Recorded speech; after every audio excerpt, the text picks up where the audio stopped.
আসসালামু আলাইকুম, আমি আশরাফুল ইসলাম আমিন। স্বাগতম জানাচ্ছি নতুন আরো একটি ভিডিওতে। দর্শক, বৈষম্য বিরোধী কোঠা আন্দোলন, যেই আন্দোলন এখন বাংলাদেশকে এক ভিন্ন রূপ দিয়েছে, যে আন্দোলন এখন এক দফা আন্দোলনে রূপান্তরিত হয়েছে, সেটা হচ্ছে যে মাননীয় প্রধানমন্ত্রী শেখ হাসিনার সরকারের পদত্যাগ।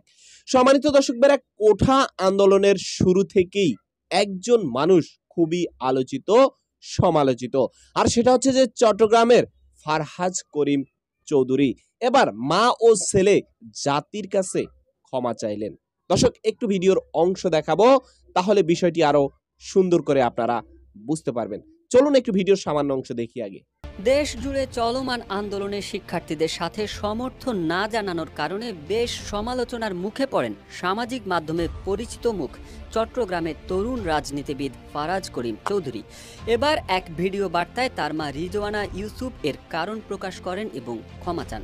ভিডিও বার্তায় ফারাজ করিম চৌধুরীর মা বলেন, আমি রিজওয়ানা ইউসুফ, একজন মা। আজকে আপনাদের সামনে আমি একজন মা হিসেবে প্রথমবারের মতো আসলাম।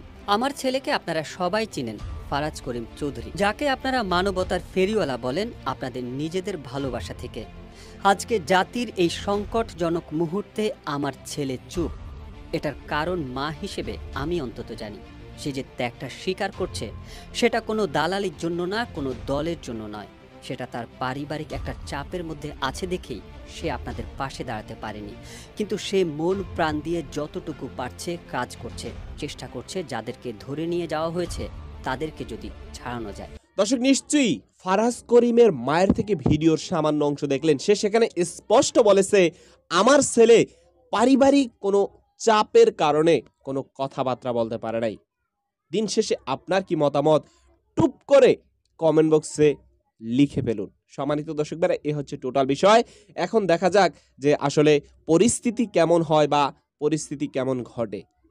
তো আজকের ভিডিওটি এখানে শেষ করতে চাই। দেখা হবে নতুন অন্য কোনো ভিডিওতে। সবাই ভালো থাকবেন। আসসালামু আলাইকুম ওয়া রাহমাতুল্লাহি ওয়া বারাকাতুহু।